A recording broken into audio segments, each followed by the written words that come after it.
Last time we covered a company that kind of didn't get real far in third party before it went belly up. Now we're going to cover the company that went pretty far, but again, its own ambition and business model kind of did itself in. But it's still remembered fondly.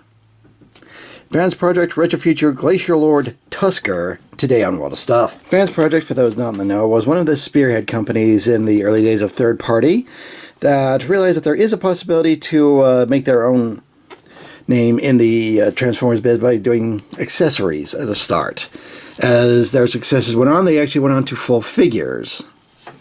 They even did a couple of figures themselves, including a very impressive version of Broadside, which I may get to one day. But as time went on, they started realizing that they needed to get their own product out, their own ideas, if they didn't want to get sued by anybody. One such idea was the Glacialord from Retro Future, pictured here. Now, as you can see with this box, yeah, it kind of looks a little sun-faded, doesn't it? That's because Fansproject actually thought to give lore to this set. Since this is a G1 styled set, they actually used their imagination to make the boxes look as though they'd been sun-faded and left out in displays for decades, as is the case with Tusker here. There's even some staining and some fake weathering, like creases and such. Even a couple of real ones, but that's just me. Now, what's really funny is that one of the limb figures, one of the stag it was, or something similar to it, I might have to put it down in here below. They basically made up lore where the original ones were lost at sea, but they managed to find a Korean shipment somewhere.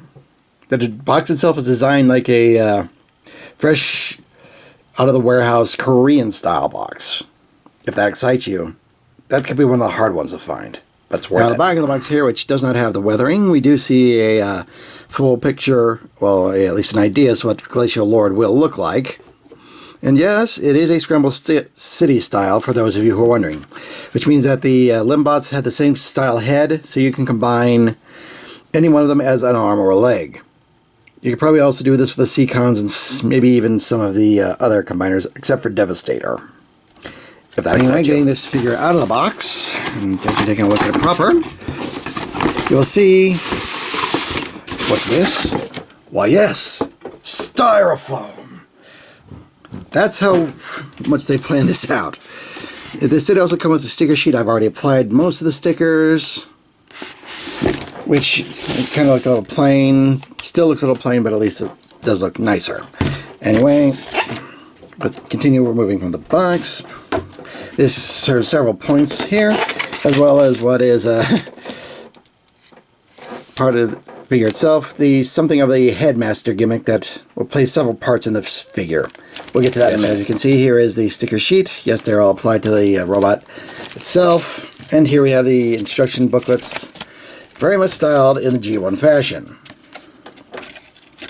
Very nice. Here we go. Here we have the Fusion. So, and yes, it is indeed Mega Zero. Yes, you can only get a Club Tail and Fangra at this point. Razor Spike and Mega Zero are very hard to find these days. But that's kind of how it works when you got something that's from 2013. And here in Beast Mode, we do see a very unique take on a woolly mammoth. And let's face it, going Ice Age for their combiner was definitely an interesting but correct choice, because it definitely separated things out. Anyway, we will fold this in and should be able to attach it to the back. Kind of like that. Yeah, there we go. Then we take out Tusker here. Yes, this is actually Tusker. This is just, well, there's many names for it, but well, you get the idea. And then we will slot in Tusker here.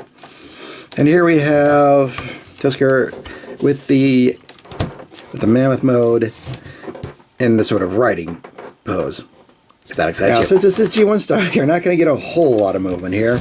It's mostly in the trunk, and that's only moving it up and down, but that's for another reason. Now these front legs, I don't think they're actually supposed to peg in anywhere, but there will be a bit of a thorn in some people's side if you do decide to get it. More on that. Oh yes, this is for, the slide in here is for Beast Rider mode, so I just thought of that too. Alrighty, we'll get this into the giant robot mode. So first we'll take out Tusker and lay him to the side. We will then take off this shield here. Then we will start by folding down the tusks and folding in the ears. And the amazing thing is at no point in this transformation does this feel bad. All the plastic feels solid. This is what Fansproject is known for, quality plastics. Until they weren't. Anyway, we will come back to what was the back here, and actually the belly. Fold this all down. Fold down the feet. Bring down the arms, like so. Come back here. Pull out the tusks, the trunk rather. Extend it like that. Then, let's see here. Ah, yes, that's that for the end. Fold up Tusker here, and again, this feels very natural. It doesn't feel like it's going to break at any point, which is extremely helpful. Fold back, and there we go. Tusker in what is referred to as the roboticized fusion mode. All right, then we can give it some accessories. Here we have the Tusk, now turn gun. We fold out this part for a shield, which we then attach here. And now, as you saw, yes, the Tusk robot in here does function as a sort of headmaster slash a brain master. Even though, oh yeah, if you look at it from any other angle than the front, does look a little off. But still, it's something nice, and you do get an excellent figure here. Very sturdy, very solid, which you would expect for something trying to homage G1. Articulation, the shoulders do rotate. You do get some limited because of the backpack here, which is sizable, and it will be a point of contention depending on how long you have this thing standing. You can also have the shoulders go out, 90-degree elbow bend. You do have a fist hole, but no fist articulation. Additionally, no waist articulation. At least not intentionally. There is something here, but that's for the core mode. You do have a knee bend, and you do have some forward foot tilt, but that's for something else. Just for transformation, really. So, yeah, again, like G1, for better or worse. Alright, now that we've seen enough of this robot mode, let's get into the giant core mode and see what we can do there. Now, this isn't exactly clear because it doesn't show you well enough on the instructions, but there is a little turning mechanism that you push here to bring this all down. Let's bring this head like so. Good. Then fold up the arms. Plug this back in for the combined mode shield chest. Okay, then fold arms out, legs in rather, like that and like that. Yep. Yeah, that's kind of a weird thing it does, but nothing you can live without. Okay. Let's see here. Then you should just be able to fold these down. Fold these down. There we go.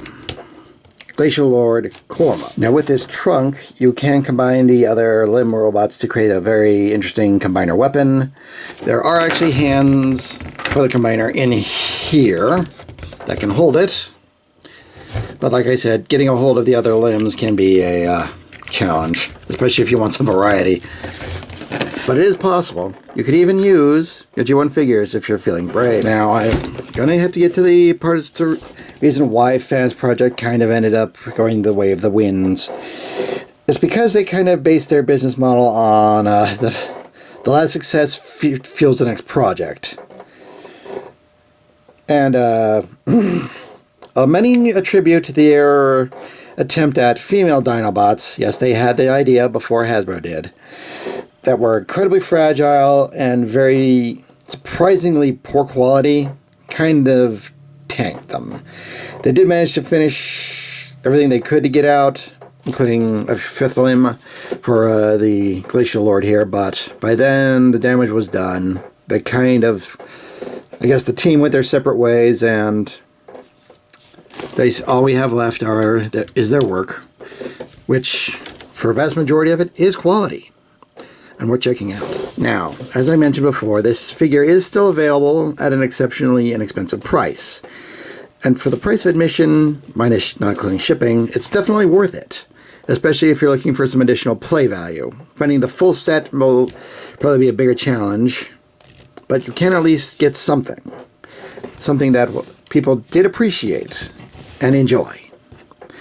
Anyway, I am the Deceptiwolf. This has been the Fansproject Retro Future Glacialord Tusker, and I bid you good night.